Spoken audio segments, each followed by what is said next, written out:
Bismillahirrahmanirrahim. Assalamualaikum warahmatullahi wabarakatuh. Ahlan wa sahlan di pembelajaran online bersama Ustadz Arif. Baik teman-teman di kelas 4A, pada hari ini kita akan belajar kembali tentang MUPEL tematik ya, tentang MUPEL IPA tema 6 subtema 1 KD 3.2 berkaitan dengan siklus hidup.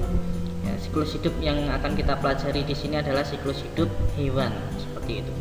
Baik, sebelum kita masuk ke siklus hidup hewan, perlu pertama kita ketahui dari teman-teman semua di kelas 4A, adakah yang memelihara kucing di rumah? Pernahkah kalian memperhatikan semasa kucing itu dilahirkan, ya, lahir itu anak kucing ya, sangat kecil, imut, kemudian tumbuh menjadi kucing muda, kemudian tumbuh lagi menjadi kucing dewasa. Pernahkah kalian memperhatikan hal yang demikian? Kenapa bisa terjadi? Ya, karena apa? Ciri-ciri dari makhluk hidup ya, makhluk hidup itu adalah salah satunya adalah tumbuh ya, tumbuh besar seperti itu. Nah, ini adalah siklus ya, siklus hidupnya kucing ya, dari anak kucing, kemudian kucing muda, kemudian kucing dewasa. Nah, kucing dewasa ini nanti melahirkan anak kucing lagi, seperti itu. Jadi berputar, namanya siklus kan berputar, seperti itu. Baik, selanjutnya, nah tadi sudah Ustaz singgung bahwa adanya siklus hidup. Siklus berarti apa ini? Siklus hidup adalah rangkaian perubahan dalam pertumbuhan dan perkembangan makhluk hidup. Jadi semua makhluk hidup itu memiliki atau mengalami siklus ya, siklus hidupnya. Jadi perubahan dalam pertumbuhan dan perkembangannya. Nah, apa itu pertumbuhan? Apa itu perkembangan? Nah, proses pertumbuhan adalah perubahan bentuk tubuh karena adanya pertambahan tinggi dan bobot tubuh. Jadi pertumbuhan ini adalah ditekankan pada perubahan bentuk tubuhnya ya, entah itu tambah tinggi, itu tambah bobot tubuhnya itu bertambah, atau malah bisa jadi berkurang juga ya, bertambah tinggi. Nah, seperti itu namanya pertumbuhan. Contohnya tambah tinggi badan, bobot tubuhnya, berat badannya bertambah, seperti itu proses pertumbuhan. Kemudian yang kedua adalah proses perkembangan. Proses perkembangan itu berarti kan proses pematangan fungsi alat tubuh ya. Proses pematangan fungsi alat tubuh seperti alat perkembangbiakan, kemampuan gerak, kemampuan berbicara, dan kemampuan berpikir. Jadi perkembangan makhluk hidup dari gerak, nah itu mengalami perkembangan. Kemudian kemampuan berbicara, yang awalnya belum bisa bicara, masih bayi, kemudian bisa berbicara. Kemampuan geraknya tadi yang belum bisa jalan, baru bisa merangkak, terus bisa berdiri dan berjalan. Kemampuan berpikir yang dulunya belum bisa apa-apa, belum bisa memikirkan sesuatu hal, dan akhirnya melalui perkembangannya bisa berpikir seperti itu. Lanjut. Nah, yang akan kita pelajari pada hari ini adalah siklus hidup hewan. Ya, siklus hidup hewan ini ada dua jenis, yaitu tanpa metamorfosis dan dengan metamorfosis. Nah, klik di sini ya. Ya, kita pelajari tanpa metamorfosis terlebih dahulu. Jadi siklus hidup hewan tanpa metamorfosis ya. Apa itu? Adalah siklus yang hanya mengalami perubahan ukuran tubuh. Ya, jadi siklus yang hanya mengalami perubahan ukuran tubuh saja, tidak mengalami perubahan bentuk. Jadi tanpa metamorfosis berarti siklusnya hanya mengalami perubahan ukuran saja, tidak mengalami perubahan bentuknya. Contohnya sapi, jadi sapi, bayi sapi, kemudian anak sapi menjadi sapi dewasa. Kucing tadi ya, dari bayi kucing, anak kucing, kucing muda tadi, kemudian kucing dewasa. Penyu, telur penyu, bayi penyu, anak penyu, dan penyu dewasa. Nah, ini tidak mengalami perubahan bentuk, tetapi mengalami perubahan ukuran tubuh yang darinya kecil, kemudian sedang, kemudian menjadi dewasa. Itulah yang namanya siklus hidup tanpa metamorfosis pada hewan ya. Nah, Nah, contohnya ini tadi ya, ada kucing, ada ayam juga ini ya, jadi itik, kemudian ayam muda, kemudian ini menjadi ayam besar, kemudian bertelur kembali. Nah, namanya siklus perputaran gitu ya. Itu yang pertama. Kemudian yang kedua adalah siklus hidup hewan dengan metamorfosis. Nah, kita harus tahu dulu apa itu metamorfosis. Nah, metamorfosis adalah proses biologis dalam perkembangan hewan yang melibatkan perubahan struktur fisik ya setelah lahir atau menetas. Jadi melibatkan perubahan struktur fisik, perubahan bentuknya. Tadi Ustaz sudah singgung bahwa ada perubahan bentuk tubuhnya ya. Jadi ada perbedaan. Baik. Sekarang metamorfosis itu ada dua, dibedakan menjadi dua jenis, yaitu metamorfosis sempurna dan metamorfosis tidak sempurna. Nah, nih kita klik dulu yang metamorfosis sempurna. Apa itu metamorfosis sempurna? Metamorfosis sempurna adalah metamorfosis yang mengalami proses kepompong dan larva yang berbeda bentuk dari induknya. Jadi dari induknya kemudian menetas, melahirkan, itu bentuknya berbeda ya. Ada tahapan perbedaan. Nah, tahap metamorfosis sempurna itu dari telur, larva, pupa atau kepompong hewan dewasa. Jadi ada perbedaan bentuk tubuhnya seperti itu. Itu namanya metamorfosis sempurna. Nah, contohnya ini kupu-kupu ya, telur, ulat, jadi kepompong, kemudian kupu-kupu dewasa. Nyamuk itu berarti telur, jentik atau larva, pupa, nyamuk dewasa. Lalat, telur, larva, pupa, lalat dewasa. Sama ya siklusnya ya, tahapannya sama. Nah, kemudian kita lihat dulu ilustrasi berikut. Kita simak video berikut. Jika menemukan daun yang cocok,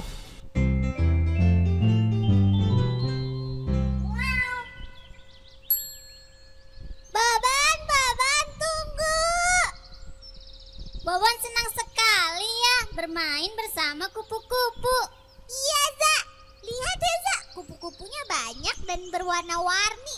Semuanya indah sekali. Iya benar, Adik. Ada apa, Adik?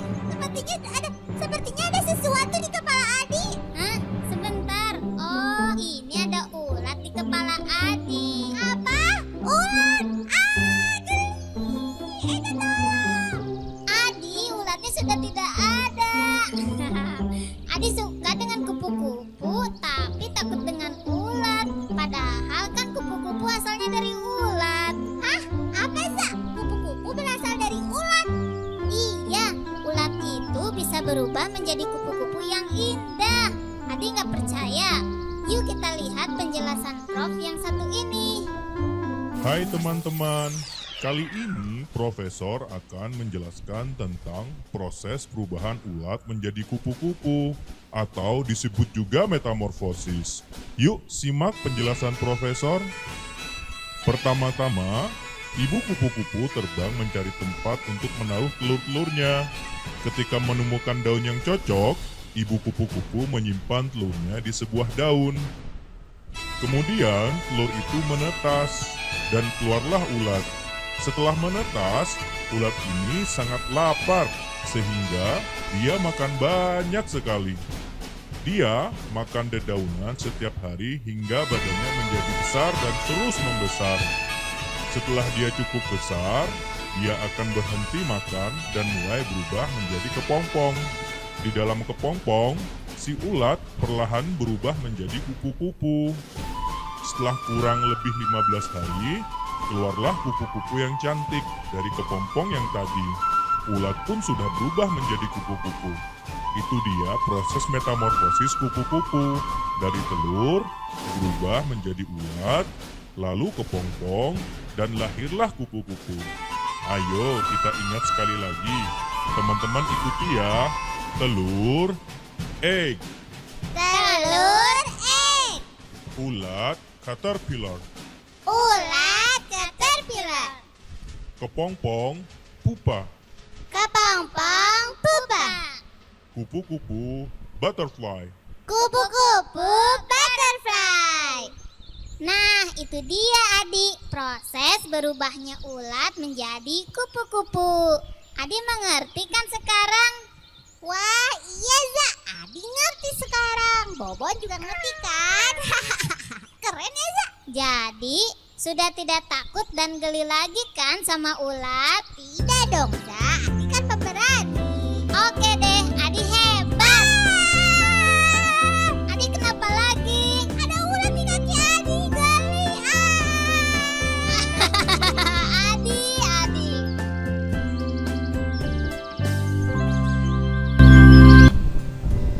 Baik, itu tadi ilustrasi metamorfosis dari kupu-kupu, cukup bisa ditangkap untuk kita. Jadi dari kupu-kupu tadi metamorfosisnya adalah telur, ulat, kepompong, dan kupu-kupu kembali lagi menetas ya, seperti itu. Baik, selanjutnya adalah metamorfosis tidak sempurna. Nah, kita lihat, klik di sini. Wah, ada orangnya ini. Kita lihat, metamorfosis tidak sempurna artinya adalah metamorfosis yang tidak mengalami proses kepompong dan larva ya. Kalau tadi metamorfosis sempurna itu mengalami proses kepompong dan larva, tetapi perbedaan metamorfosis sempurna dengan tidak sempurna ini terletak pada ini. Kalau tidak sempurna itu tidak mengalami proses kepompong dan larva, tetapi kalau yang metamorfosis sempurna itu mengalami proses kepompong dan larva. Tetapi mengalami proses nimfa yang bentuknya tidak jauh dari bentuk dewasanya. Jadi kalau proses metamorfosis tidak sempurna itu mengalaminya adalah proses nimfa yang bentuknya tidak jauh dari bentuk dewasanya. Nah, tahap metamorfosis tidak sempurna itu berarti berawal dari telur, kemudian ninfa ya, dan nimfa, kemudian hewan dewasa ya. Seperti itu. Kita lihat contohnya, ada belalang. Jadi belalang itu adalah metamorfosis tidak sempurna, dan kecoa ini ya salah satunya.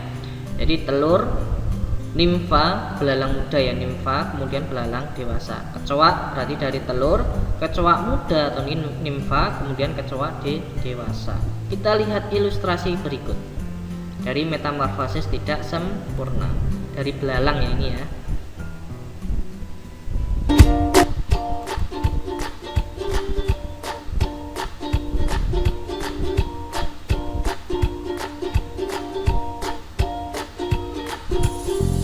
Ini belalang bertelur, mengeluarkan telurnya ini di sini.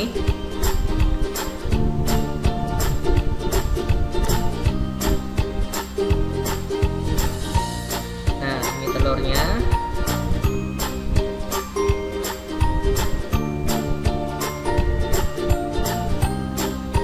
Nah, kemudian telurnya ini menetas. Nah, menetas, dan nih belalang kecil ya ini, atau nimfa ya ini ya. Telur menjadi nimfa, ini belalangnya masih kecil. Nah, nimfa menjadi belalang. Nah, nimfa menjadi belalang ini besar ini ya. Nah, ini perubahan bentuknya tidak jauh dari bentuk asalnya ya, tidak jauh dari bentuk asalnya. Jadi itu tadi siklus atau metamorfosis dari belalang. Jadi dari belalang tadi telur, kemudian nimfa, kemudian belalang dewasa. Jadi siklusnya melalui nimfa, tidak melalui kepompong atau larva. Jadi tidak sempurna itu artinya tidak jauh beda dengan asalnya atau induknya, seperti itu. Baik, lanjut. Nah, ini tadi bisa disimpulkan bahwa metamorfosis kupu-kupu dan belalang, ini yang kiri ini adalah metamorfosis kupu-kupu yang sempurna, yang kanan ini adalah metamorfosis tidak sempurna dari belalang, seperti itu.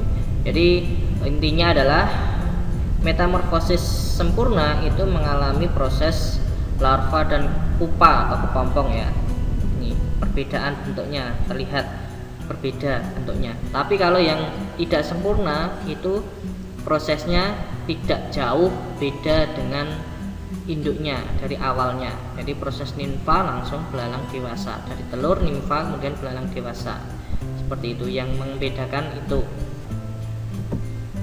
Baik, untuk memperjelas atau untuk latihan teman-teman di materi ini, silakan nanti mengerjakan latihan soal subtema 1 Mupel IPA KD 3.2 di buku Bupena jilid 4C halaman 24 sampai 26. Begitu ya teman-teman, semoga apa yang Ustadz sampaikan ini bermanfaat untuk teman-teman semuanya. Selamat belajar dan senantiasa berdoa agar pandemi di negeri ini segera berakhir dan tetap menjaga protokol kesehatan. Baik, itu yang bisa Ustadz sampaikan untuk hari ini. Kurang lebihnya untuk Ustadz mohon maaf. Semoga bermanfaat. Assalamualaikum warahmatullahi wabarakatuh.